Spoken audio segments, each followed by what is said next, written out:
عزیزو، آج ہم نسل انسانی کی تاریخ کو دیکھیں گے جو ایک باغ سے شروع ہوتی اور باغ پر ختم ہوتی ہے۔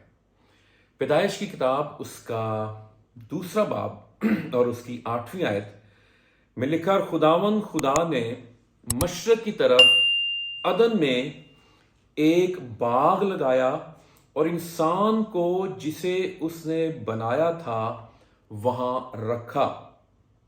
اور پھر 15ویں آیت بتاتی ہے، اور خداوند خدا نے آدم کو لے کر باغ عدن میں رکھا کہ اس کی باغ بانی اور نگہ بانی کرے۔ پہلا انسان جو اس دنیا میں بنایا جاتا ہے، جس کو خدا خلق کرتا ہے، اور پھر آدم اور حوا جب دونوں کو خدا بناتا ہے تو بنا کر خدا ان کو باغ عدن میں رکھتا ہے۔ ایک خوبصورت ماحول، ایک کامل ماحول، دنیا کی ہر شے آپ کو اس باغ میں ملتی ہے۔ ہر قسم کا پھلدار درخت، ہر قسم کی سبزی اور ہر قسم کا چرند پرند جانور، جو کچھ بھی ہے وہ آپ کو یہاں پر ملتا ہے۔ اور پھر ہم دیکھتے ہیں کہ یہیں پر خدا ایک دریا بھی جاری کرتا ہے جو سارے باغ کو سیراب کرتا ہے۔ اور پھر یہیں پر ہم دیکھتے ہیں کہ جہاں سونا ہوتا ہے، زمین کا سونا چوکا ہے، وہاں موتی اور سنگ سلیمانی بھی ہیں۔ خدا نے یہاں پر سب کچھ رکھا تھا، اور خدا انسان سے ملاقات کرنے کے لیے خود آتا تھا، اور یہ بڑی زبردست رفاقت تھی۔ لیکن ہم دیکھتے ہیں کہ خدا اور انسان کے درمیان جو رفاقت ہوتی ہے، جو فیلوشپ ہوتی ہے، ابلیس ہمارا دشمن کبھی بھی نہیں چاہتا کہ یہ جو فیلوشپ ہے، یہ جو رفاقت ہے، یہ جو شراکت ہے، یہ لمبی ہو، کچھ ٹائم کے لیے ہو، لیکن پھر یہ ختم ہو جائے۔ انسان خدا کی حضوری میں جانا چھوڑ دے، انسان کا اور خدا کا تعلق آپس میں ختم ہو جائے۔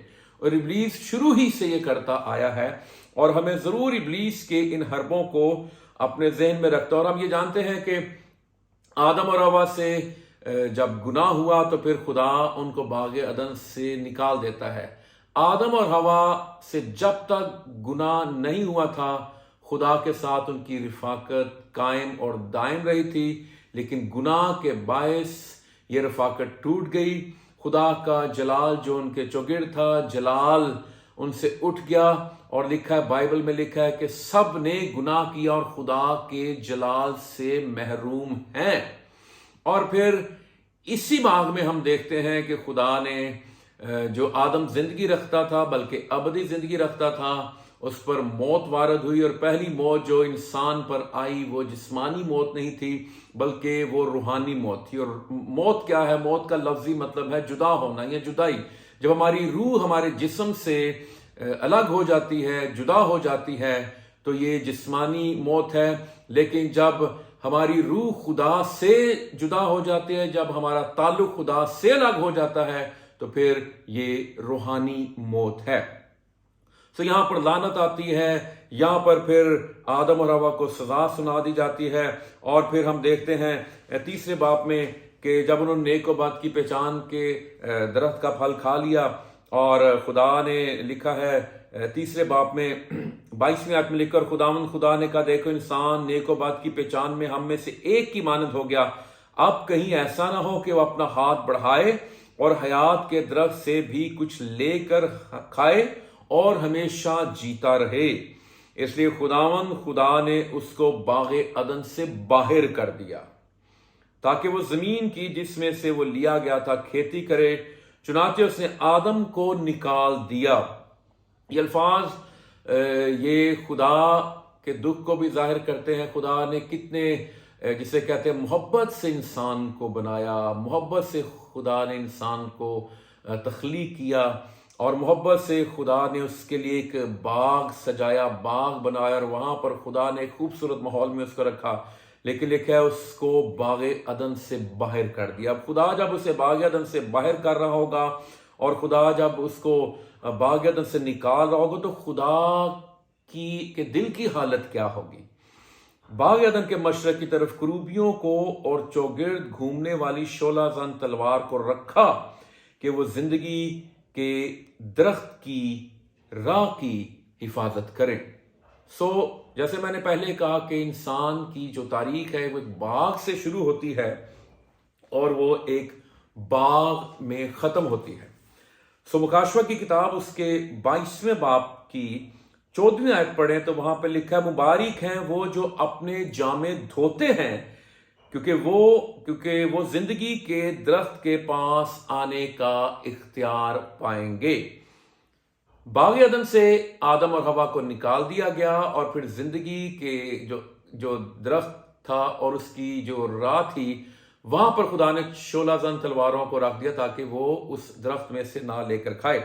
اب یہاں پر بائبل بتاتی ہے، مبارک ہیں وہ جو اپنے جامے دھوتے ہیں کیونکہ وہ زندگی کے درخت کے پاس آنے کا اختیار پائیں گے۔ اب یہ نئے یروشلم میں، نئے شہر میں، ایک باغ کے ماحول میں ہم ایسے لوگوں کو دیکھتے ہیں جن کے جامے برا کے خون سے دھلے ہوئے ہیں، ہاللویا۔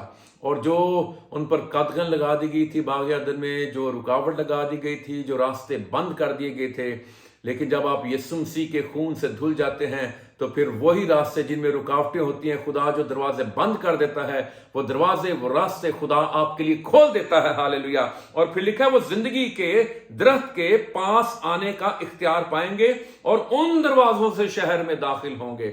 پھر آپ کا داخلہ ممنوع نہیں رہتا، بلکہ پھر آپ کو ایک سرٹیفکیٹ مل جاتا ہے، پھر آپ کو ایک پاس مل جاتا ہے جس کے ذریعے سے آپ زندگی کے دروازوں میں پھر باغ عدن میں داخل ہو سکتے اور خدا کے ساتھ اس رشتے کو پھر استوار کر سکتے ہیں، ہاللویا۔ خاص بات جو میں آج آپ کو بتانا چاہتا ہوں کہ باغ عدن اور نئے یروشلم میں یہ جو باغ کا ماحول ہے، اس میں ایک اور باغ بھی آتا ہے اور اس باغ کو ہم کبھی نہ بھولیں۔ اگر درمیان میں وہ باغ نہ آتا تو یہ رشتہ کبھی بھی خدا کے ساتھ ہمارا استوار نہ ہوتا۔ یوحنا کی انجیل 19ویں باب کی 41ویں آیت میں لکھا ہے، اور جس جگہ وہ مصلوب ہوا وہاں ایک باغ تھا اور اس باغ میں ایک نئی قبر تھی جس میں کبھی کوئی نہ رکھا گیا تھا۔ بس انہوں نے یہودیوں کی تیاری کے دن کے بعد یسوع کو وہیں رکھ دیا کیونکہ یہ قبر نزدیک تھی۔ اب دیکھیں یسوع مسیح کو جس قبر میں رکھا گیا وہ باغ کے اندر تھی۔ ابلیس بڑا خوش ہوگا کہ پہلا انسان جو بنایا گیا اور اسے باغ عدن میں رکھا گیا اور وہاں پر میں نے اس انسان کو خدا کے جلال سے، خدا کی حضوری سے، خدا کی رفاقت سے محروم کر دیا، اس کو موت اس پر آ گئی، اس کو موت کے ماتحت کر دیا، لعنت کے ماتحت کر دیا اور اس کی زندگی کو ختم کر دیا، اور اس آدم کو جو خاک سے بنایا گیا تھا خاک میں دوبارہ اس کو ملا دیا۔ اب بائبل مقدس یسوع مسیح جو ابن آدم ہے اس کو پچھلا آدم کہتی ہے۔ جب یسوع مسیح کی ڈیتھ ہوگی اور اس کو قبر میں دفنا دیا گیا جو باغ کے اندر تھی، تو ابلیس بڑا خوش ہوگا کہ پہلے آدم، پہلے انسان کے ساتھ بھی میں نے یہی کیا تھا، اس کو میں نے باغ میں مار دیا، روحانی طور پر خدا سے الگ کر دیا، خدا سے جدا کر دیا اور اس کی میں نے خوشیوں کو چھین لیا۔ اور وہ کہتا ہوگا کہ اس پچھلے آدم کو بھی، ابن آدم کو، خدا کے بیٹے یسوع مسیح کو بھی میں نے مار کے اسی قبر کو باغ ہی میں کھود دیا ہے اور اسے باغ ہی میں دفنا دیا ہے۔ لیکن یاد رکھیے، پہلا آدم جو باغ میں شکست کھاتا ہے اور پچھلا آدم جو یسوع مسیح ہے جو باغ میں اس نئی قبر میں دفن ہوتا ہے، وہ قبر کے بندھنوں کو توڑتا ہے، وہ کفن کو اتار دیتا ہے اور پھر وہ قبر سے باہر نکل آتا ہے، ہاللویا۔ اور جب یسوع مسیح ایسٹر کے دن قبر سے باہر نکلا ہوگا تو ابلیس کی کیا حالت ہوگی؟ وہ کہتا ہوگا میں نے تو اس کو مار دیا جیسے پہلے آدم کو مار دیا تھا، لیکن پچھلا آدم یہ موت پر غالب آیا، یہ گناہ پر غالب آیا، یہ ابلیس پر غالب آیا، یہ ہیرودیسی قوتوں پر غالب آیا، یہ طاغوتی قوتوں پر غالب آیا، یہ طلسماتی قوتوں پر غالب آیا، اور اس نے موت اور قبر اور جہنم اور پاتال کی قوتوں پر فتح سے بڑھ کر غلبہ پایا۔ ہالیلویہ۔ جس باغ میں انسان کو مار دیا گیا، اسے گناہ کا مرتکب قرار دے دیا گیا، اس پر موت اور لعنت وارد ہوئی، لیکن یسوع مسیح نے اسی باغ میں اس ابلیس کو شکست دی۔ ہالیلویہ۔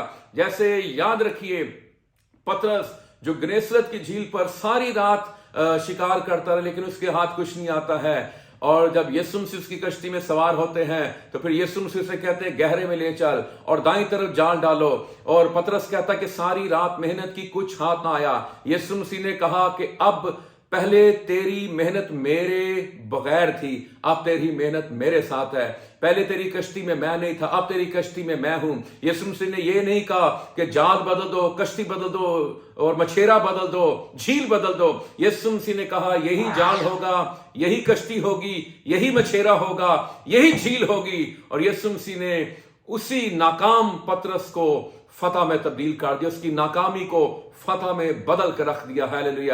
جہاں پر عزیزو آپ ناکام ہوئے ہیں، جہاں پر آپ کو شکست ملی ہے، یسوع مسیح تیری ناکامی، تیری شکست کو فتح میں بدلنے کی قدرت رکھتا ہے۔ ہالیلویہ۔